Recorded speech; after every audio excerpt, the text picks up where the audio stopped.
Stable is the product, तो वो जो प्रोडक्ट बनेगा वो उतना ज्यादा स्टेबल होगा।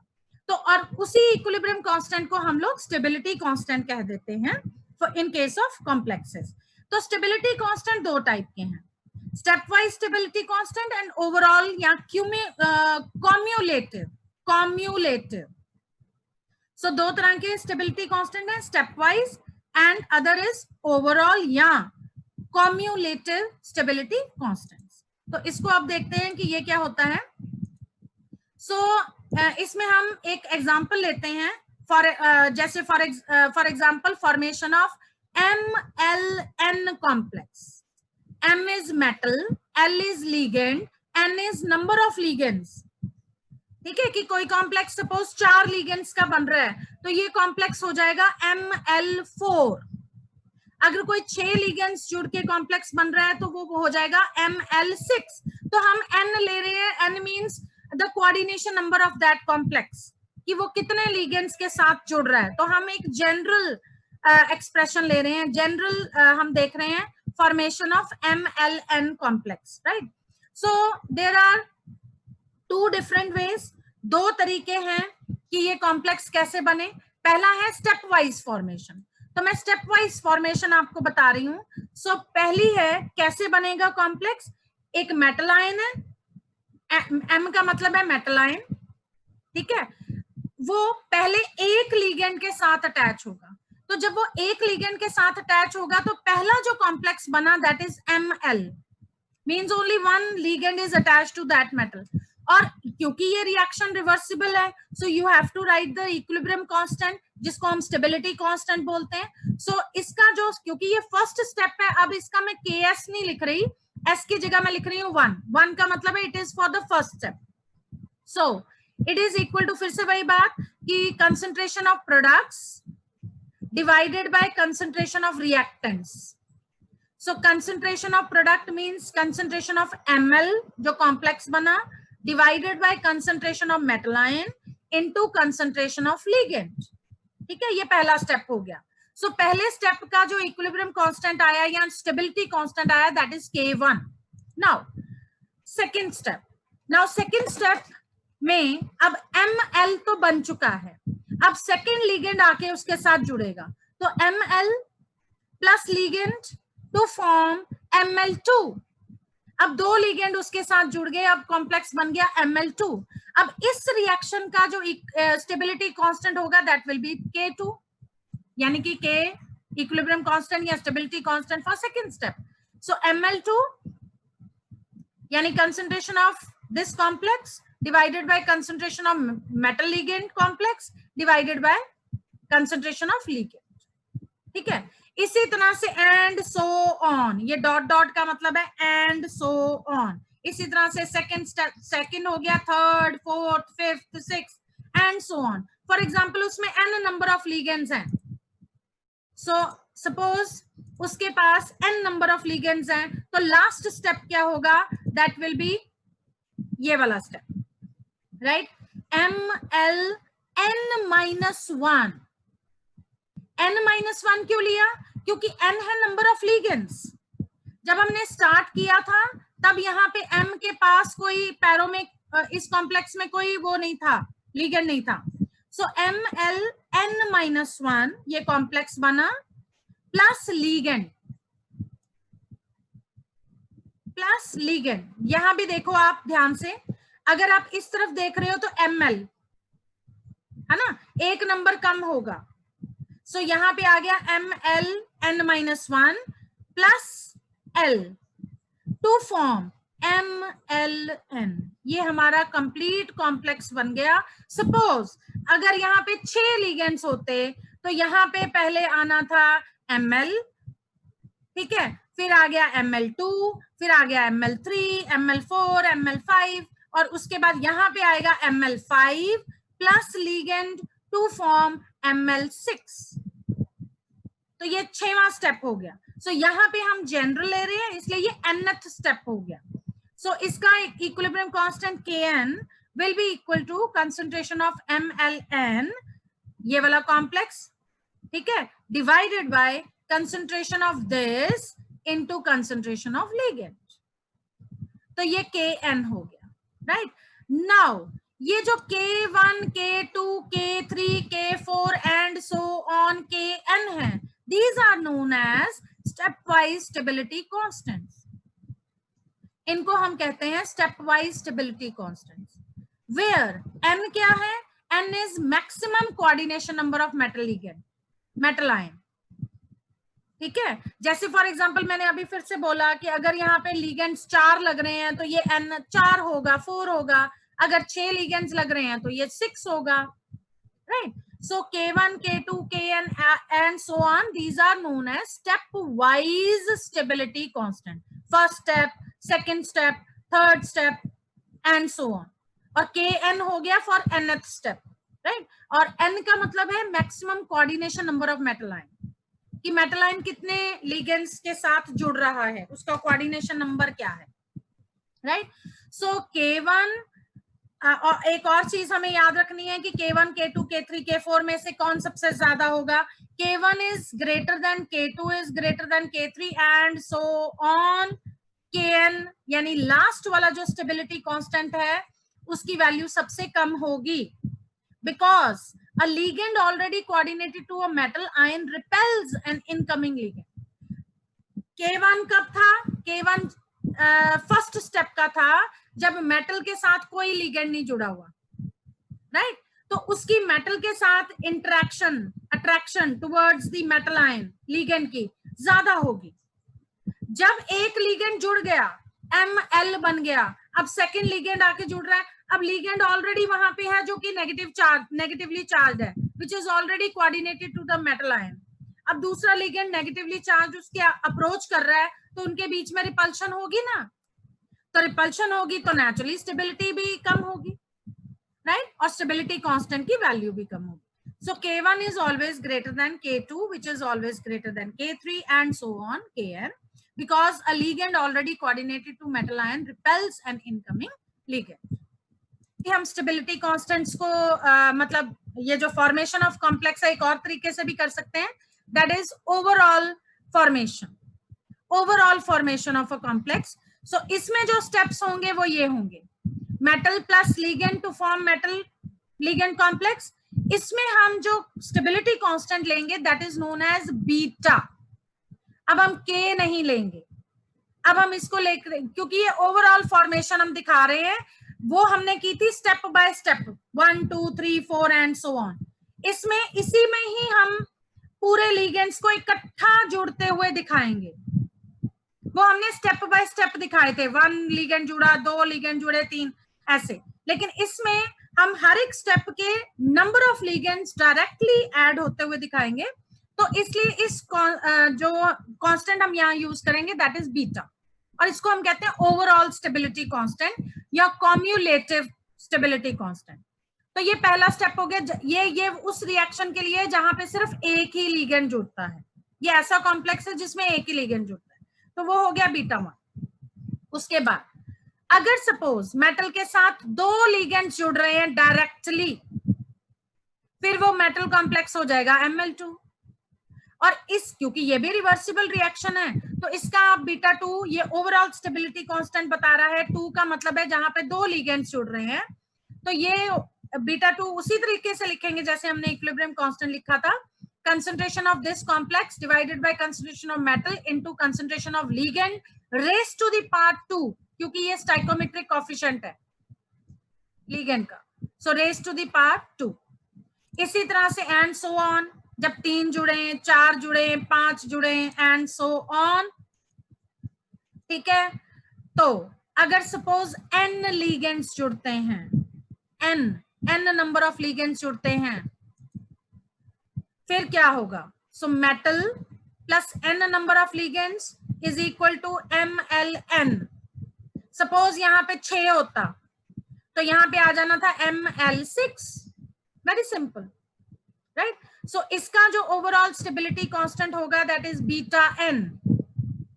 n का मतलब है कितने नंबर ऑफ लिगेंड्स जुड़े, is equal to concentration of this complex divided by concentration of metal ion into concentration of ligand raised to the power n. n का मतलब है जितने भी नंबर ऑफ लिगेंड्स हैं. So this is known as, ये जो है beta 1, beta 2, beta n, these are known as overall stability constants. और बीटा n को हम कहते हैं it is the nth overall या cumulative stability constant. दोनों में क्या फर्क है? पहला वाला जो मैंने आपको बताया वो था स्टेप वाइज, मतलब पहले एक लिगेंड जुड़ा, फिर वो जो कॉम्प्लेक्स बन गया वो दूसरे लिगेंड के साथ जुड़ेगा, फिर वो कॉम्प्लेक्स बन गया वो तीसरे लिगेंड के साथ जुड़ेगा, फिर वो कॉम्प्लेक्स बन गया चौथे के साथ जुड़ेगा, एंड सो ऑन, ऐसे बताया था। वो स्टेप वाइज था। ये जो हम स्टेबिलिटी कांस्टेंट आपके सामने देख रहे हैं या फॉर्मेशन ऑफ कॉम्प्लेक्स देख रहे हैं, this is overall formation. Overall का मतलब है कि मेटल लिगेंड है, उसके साथ सीधा ही हमने नंबर ऑफ लिगेंड जोड़ देने हैं, ठीक है, 2 जुड़ रहे हैं, 4 जुड़ रहे हैं, 6 जुड़ रहे हैं, तो वो उससे जो हमारे पास इक्विलिब्रियम कांस्टेंट आएगा, जिसको अब हमने नाम दे दिया beta, that is known as overall stability constant या कम्युलेटिव स्टेबिलिटी कांस्टेंट। हमने देखना है कि जो हमने stability stepwise stability constant लिए थे और जो हमने ओवरऑल स्टेबिलिटी कांस्टेंट देखे हैं, उनमें आपस में क्या रिलेशनशिप है, what is the relationship between के एंड बीटा। क्योंकि ये जो के एंड बीटा है बेटा, ये क्या कहते हैं, they belong to the same chemical systems.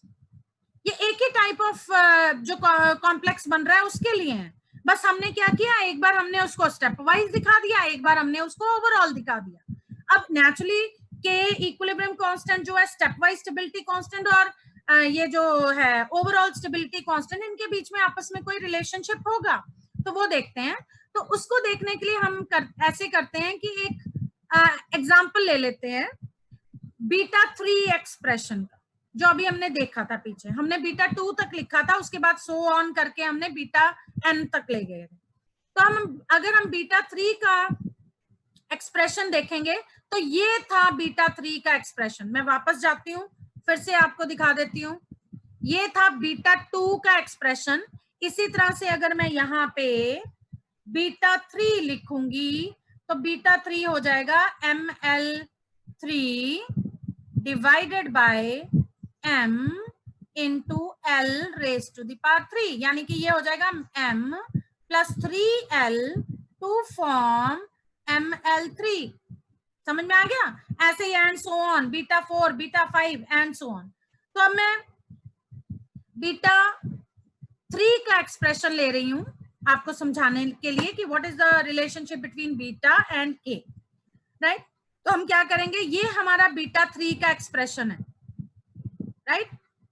यानी मैं दोबारा से यहां लिख देती हूँ, means it is metal plus 3 ligands to form ml3 और इसका बीटा 3 होगा ml3 की कंसंट्रेशन डिवाइडेड बाय m की कंसंट्रेशन इनटू l की concentration raise to the power 3। ठीक है, ये वाला एक्सप्रेशन। अब हमने क्या किया, इस एक्सप्रेशन के साथ हमने न्यूमरेटर में और डिनोमिनेटर में concentration of ml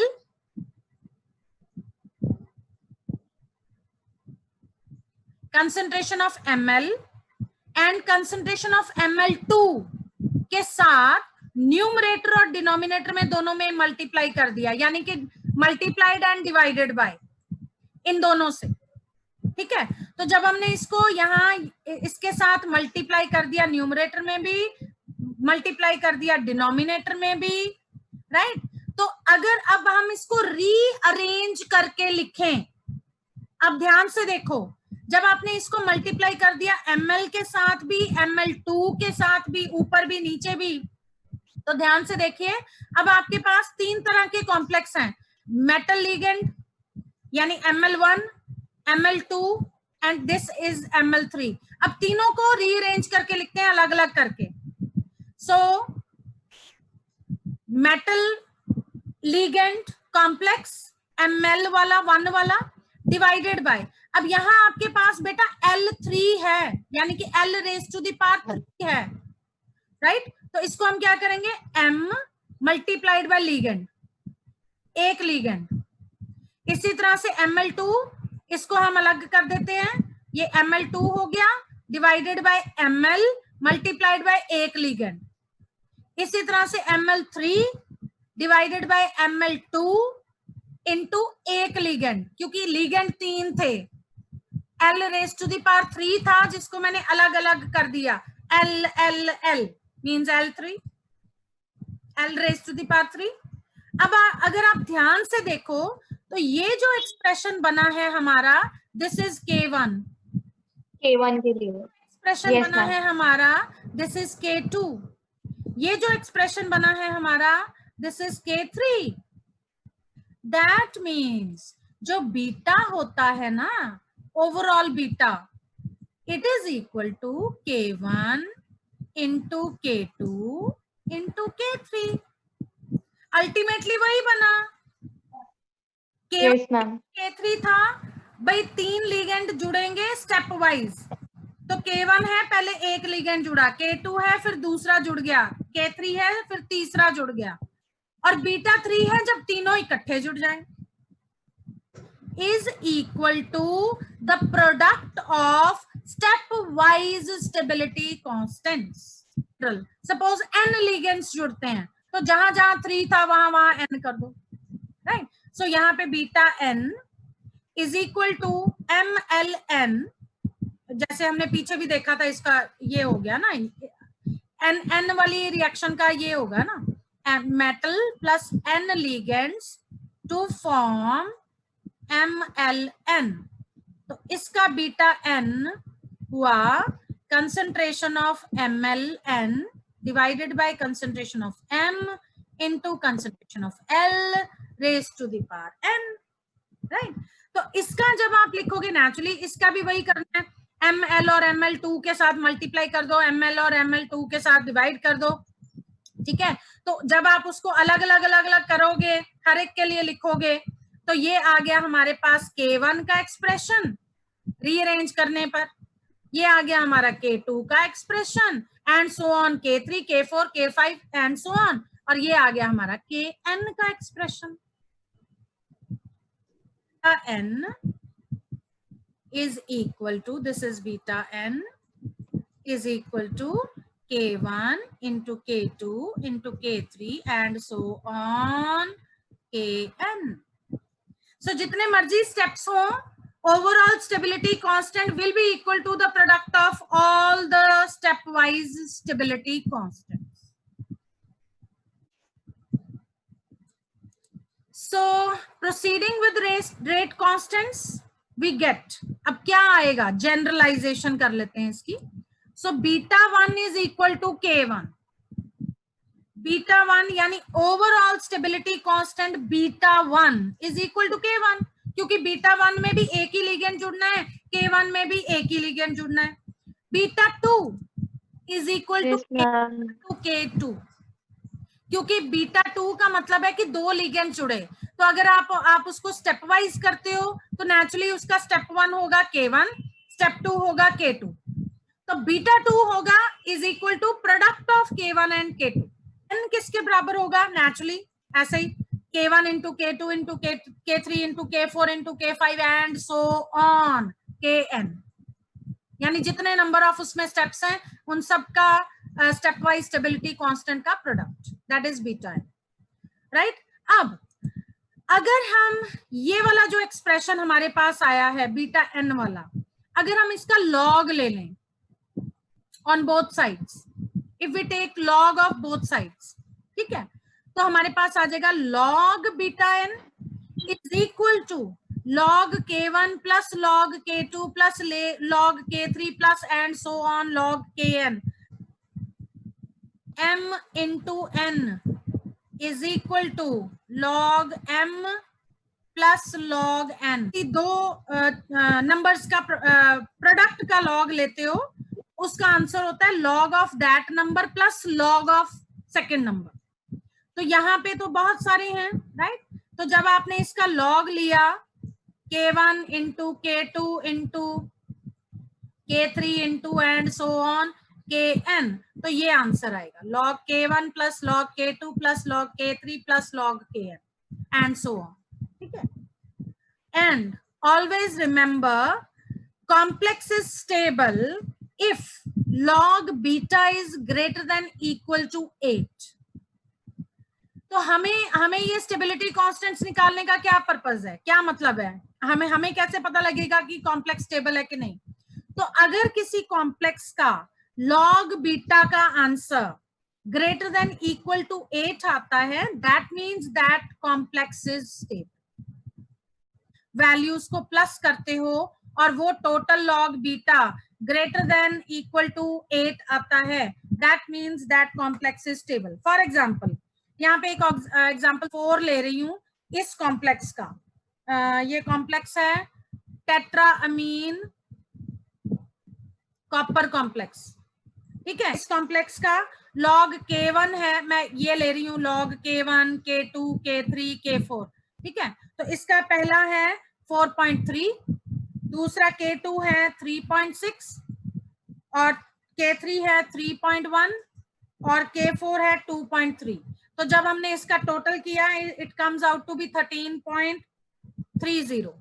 that means this complex is quite stable. लेकिन अगर मैं ये वाला कॉम्प्लेक्स लेती हूं टेट्रामीन कैडमियम कॉम्प्लेक्स, अगर मैं ये वाला कॉम्प्लेक्स देखूं तो बेटा इसका log बीटा 4 यानी कि इसका ओवरऑल स्टेबिलिटी कांस्टेंट है k1 का है 2.65, k2 का है 2.1, k3 है 1.44 प्लस k4 है 0.94 and it comes out to be only 7.12 about then 8. So this complex is not stable. ठीक है. तो इसलिए हम ये स्टेबिलिटी कांस्टेंट्स निकालते हैं, राइट. और ये हेल्प करता है हमें ये प्रेडिक्ट करने में कि वेदर द